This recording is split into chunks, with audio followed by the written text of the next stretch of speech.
You'll hear a number of different recordings, and you'll have to answer questions on what you hear.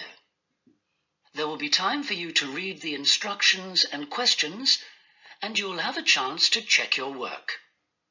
All the recordings will be played once only. The test is in 4 sections. At the end of the test, you'll be given 10 minutes to transfer your answers to an answer sheet. Now turn to Section 1. Section 1. You'll hear 2 tourists, Sally and Peter, talking in a coffee shop. First, you have some time to look at questions 1 to 5.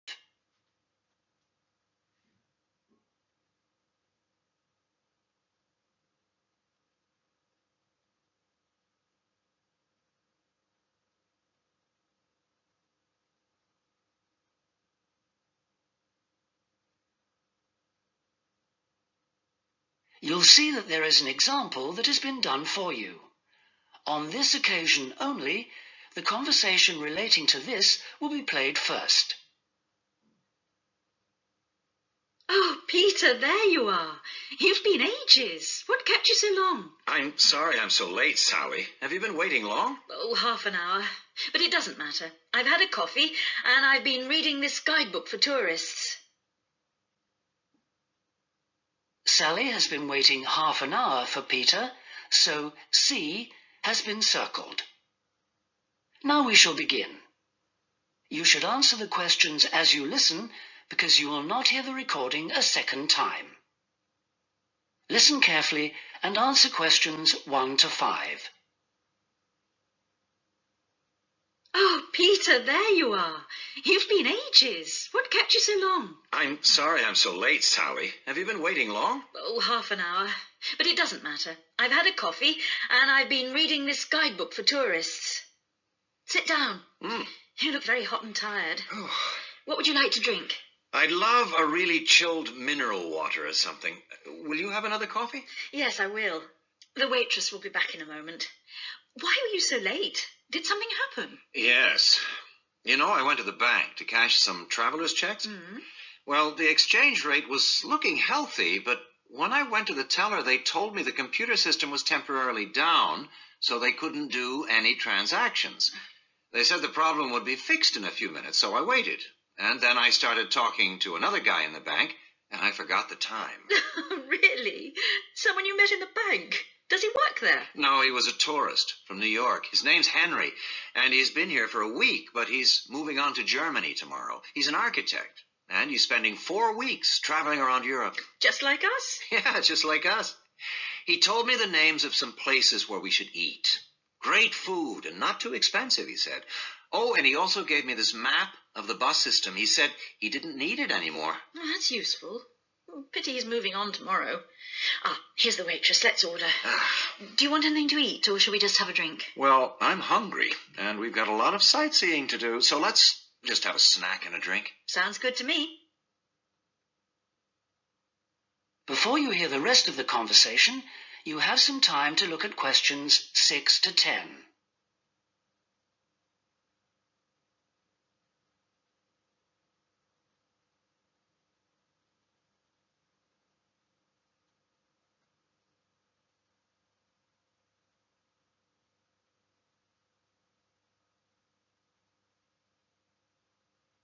Now listen and answer questions 6 to 10.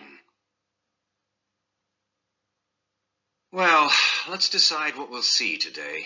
I guess the best place to start is the cathedral, and then the castle. What are the opening times for those two?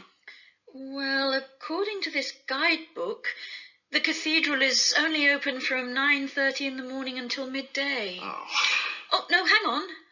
That's the Cathedral Museum. The cathedral itself is open morning and afternoon. The castle is just open from 1 to 5, so we can't go there until after lunch. I really want to spend some time in the art gallery, because they've got this wonderful painting by Rembrandt that I've always wanted to see. What else should we see? Well, the guidebook says the botanical gardens are worth spending some time in, and they're open all day from 8 to 6, so we can go there any time. I'd like to go to the markets near the river, too. But, oh, no, wait, that's only in the mornings, too. As well as today and tomorrow, we can see some other places on Monday, you know. But I don't think the markets will be open then. They only open on Thursdays, so we've missed them for this week. Maybe we should go to the cathedral today because it's Sunday tomorrow, and even though it's open every day, it might be more difficult to get in tomorrow because of the church services. That's true. But the art gallery isn't open on Sundays at all, so we'll have to go there today. The castle's open every day except Mondays, so we're okay there. And the gardens, of course, only close at night. Are all these places free, or do we have to pay to go in? What does the guidebook say? I think there's a charge for all of them, except the botanical gardens. Oh, and the markets. Of course you don't pay to go in. Okay. Well, it looks like our plan is this. We'll go to see the painting you like first, the Rembrandt, then have lunch and go on to the castle after that, and then the cathedral. Okay. It says here that the roof of the cathedral is really beautiful. Is that right? What I really want to do at the cathedral is climb the tower. The view is supposed to be spectacular. Okay, well, that'll be more than enough for today. Then tomorrow, let's go to the botanical gardens and have a picnic. I want to sit by the river and watch the swans. This city's famous for them. That is the end of section 1. You now have half a minute to check your answers.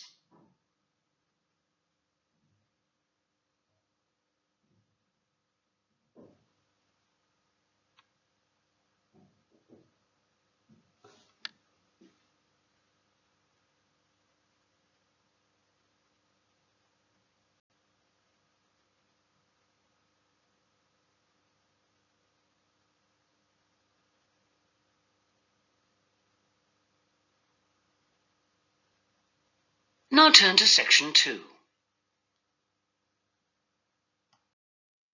Section 2. You will hear part of a talk given by an international student counsellor speaking to a group of overseas students during their orientation week. First, you have some time to look at questions 11 to 14.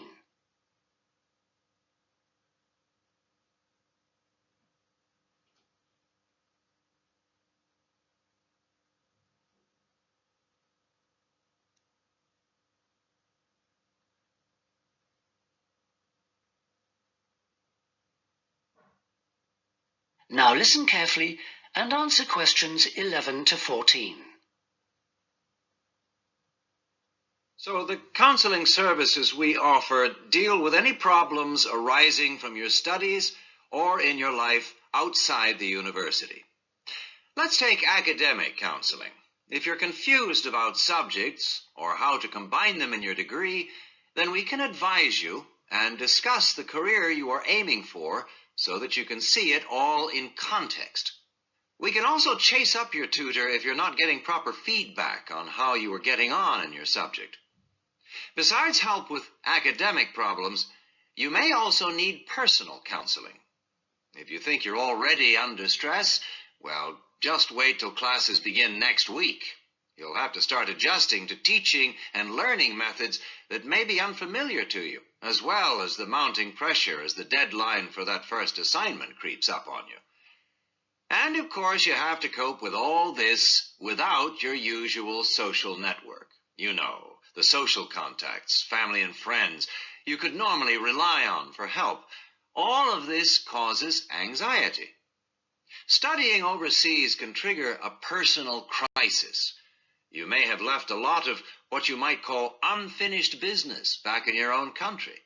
Or you may have interrupted personal relationships or even sometimes have broken them off to come overseas.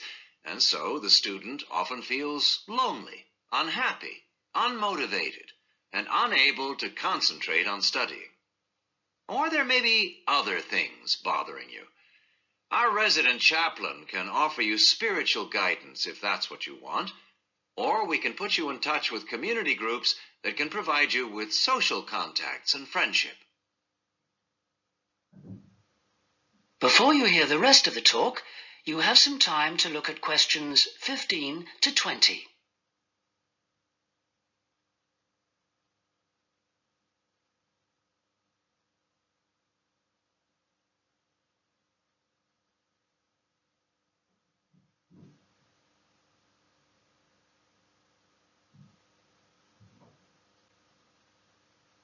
Now listen and answer questions 15 to 20.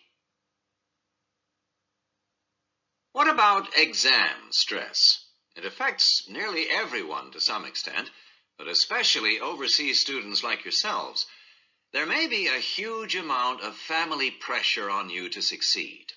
And if you fail a subject or drop out of a course because it's too difficult, then your self-esteem can suffer.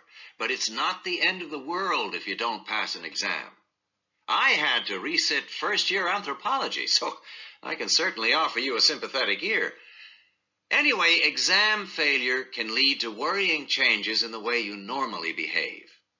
You may also be off your food, or you may have dietary problems because the local food is not to your liking and upsets you, and this can affect your health and studies.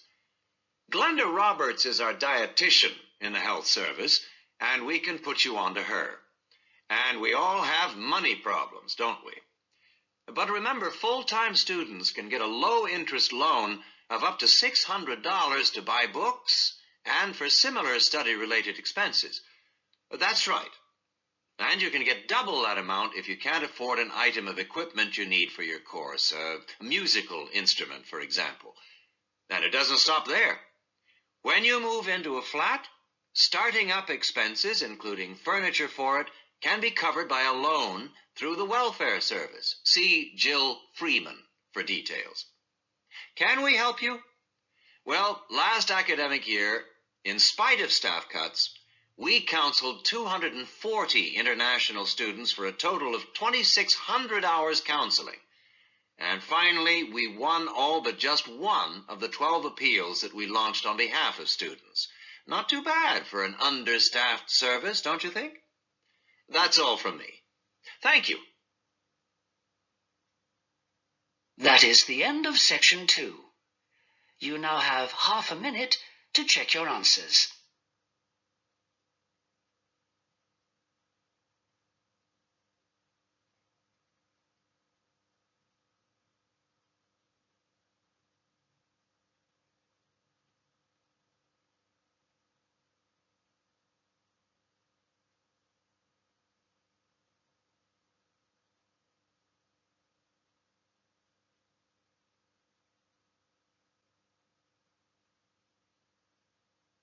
Now turn to section 3.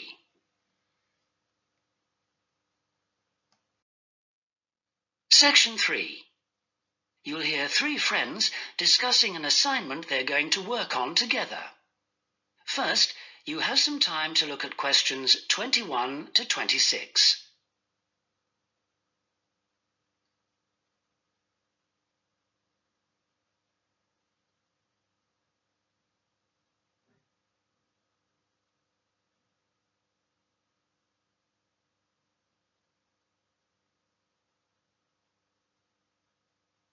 Now listen carefully and answer questions 21 to 26. Oh, there you are. Good. Sorry, I'm a bit late. There was a long queue. So, have you worked out how to deal with this assignment then? Not yet. We've only been here a couple of minutes ourselves. Can you just remind me what the task is exactly? Well, there are three parts to it. First, we've got to write an essay about ways of collecting data. Then... What's the title of the essay exactly? I've got it here. Assess the 2 main methods of collecting data in social science research. And how much do we need to write? 1,500 words. That's for the essay. Then for the second part of the assignment, we have to choose one method of data collection and carry out a small-scale study, making appropriate use of the method chosen to gather data from at least 5 subjects. And then we have to write a report on the study? That's right, of 3,000 to 4,000 words. Did you get as far as discussing which form of data collection we should go for? Questionnaire or interview, isn't it? Yeah, I think we should use a questionnaire. It'll be so much less time-consuming than organising interviews, I reckon. Once we've agreed on the wording of it, we only have to send it out and wait for the responses. Yes, I think it probably would be quicker.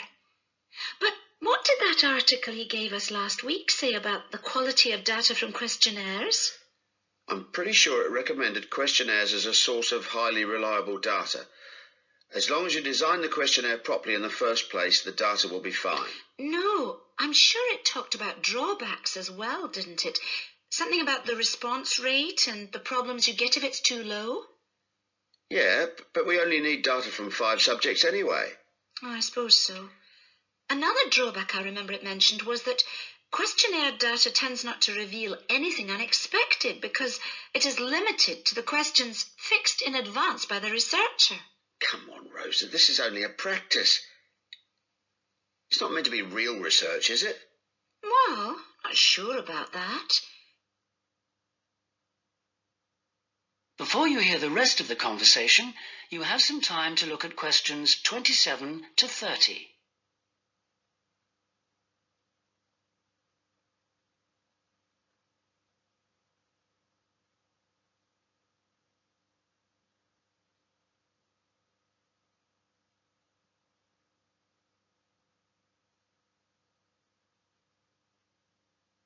Now listen and answer questions 27 to 30. Maybe I'd better go through the article again, just to be sure. Can you remember what it was called? Sample Surveys in Social Science Research, I think. By Mehta. Mehta? Yeah. And he also recommended a more recent book called Survey Research by Bell, I think. It's in that series published by London University. And if we try to use interviews instead, I saw a book in the departmental library that'll be helpful. It's called Interviews That Work by Wilson, published in Oxford in 1988. Right. Oh, I've got a tutorial now. Can we meet up again later this week? What about Friday morning? Suits me. 11 o'clock? Fine. Before Friday, I think we should all look through the reading list. That is the end of section 3. You now have half a minute to check your answers.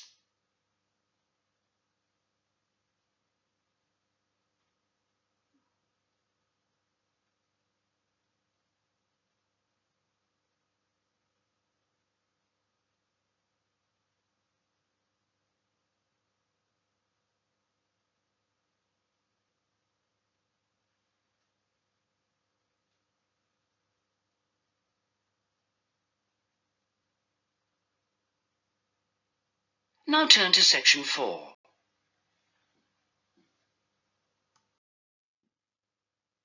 Section 4.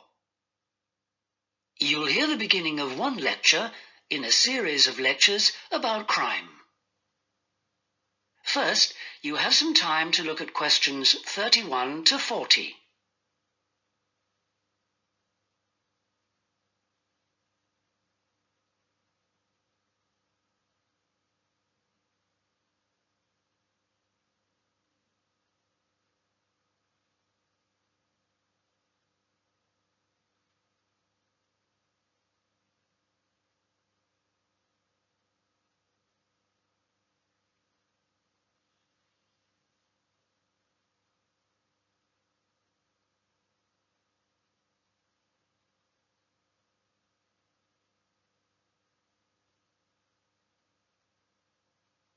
Now listen and answer questions 31 to 40. So far in these lectures, we've been looking at crimes like robbery and murder, both from a historical viewpoint and also in contemporary society. And we've seen that the preoccupation in Western society with crime and with lawlessness is part of a long and continuous tradition, rather than something which is new and unique to modern society. But over the past 70 years or so, there has been a massive increase in one type of crime, which is what's known as corporate crime. Corporate crime is crime which, as the name suggests, is connected with companies, with business organizations. It includes illegal acts of either individuals or a group within the company. But what is important is that these acts are normally in accordance with the goals of the company. They're for the good of the company rather than the individual. It's been defined as, quote, crime which is committed for the corporate organization, the company, not against it, unquote. So crimes like theft by employees, things like embezzlement or fraud against one's actual employer are excluded according to this definition. The employees may be involved, but they're acting in the first place for the company. They may not even realize they're committing a crime, or they may realize, but they feel it's excusable because it's policy, or because otherwise they may lose their jobs. So here really we're talking about the links between power and crime. Now this is one area that much less is generally known about than conventional or traditional crime. It has been relatively ignored by the mass media. For example, it tends to be underreported in comparison with conventional crime in news broadcasts and in crime serials and films and so on. They very rarely deal with corporate crime. And it also tends to be ignored in academic circles. There's been far more research on conventional crime and far more data is available. There are several reasons for this lack of interest in corporate crime compared with other types of crime. It's often very complex, whereas with conventional crime, it's usually possible to follow what's going on without specialist knowledge. As well as this, whereas conventional crime usually has a lot of human interest, corporate crime often has much less. The third reason, and possibly the most significant one, is that very often the victims are unaware. They think their misfortune is an accident, or that it's the fault of no one in particular. They're unaware that they've been victims of a crime. So when we look at the effects of corporate crime, we may find it's very difficult to assess the costs. But these costs can be very considerable in both their economic and social aspects.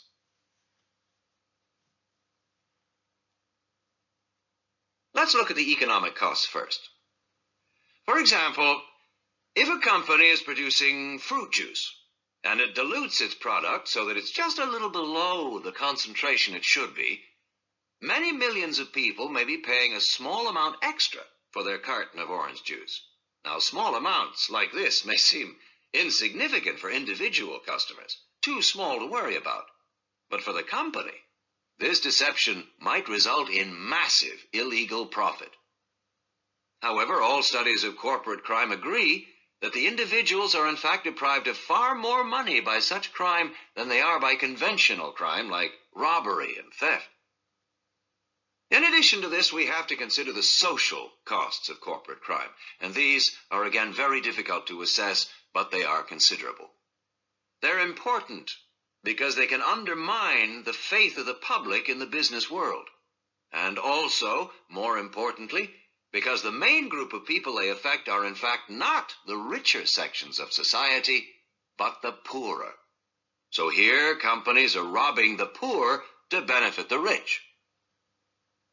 There are two more points to do with corporate crime that I'd like to illustrate with reference to a specific event which occurred several years ago.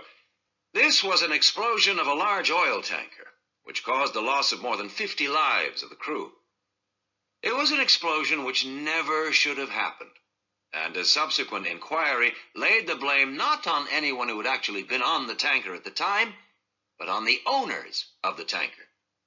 They had deliberately decided not to carry out necessary repair work on the tanker as it was due to be sold, and it was this lack of repair work which was directly responsible for the explosion. Now this illustrates 2 points to do with corporate crime. First of all, that it does not have to be intentional.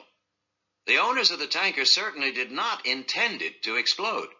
But very serious consequences can result from people or organizations not considering the possible results of their actions seriously enough. The main crime here was indifference to the human results, rather than actual intention to harm anyone, but that didn't make the results any less tragic. And this leads me to my second point, that corporate crime can have very severe consequences.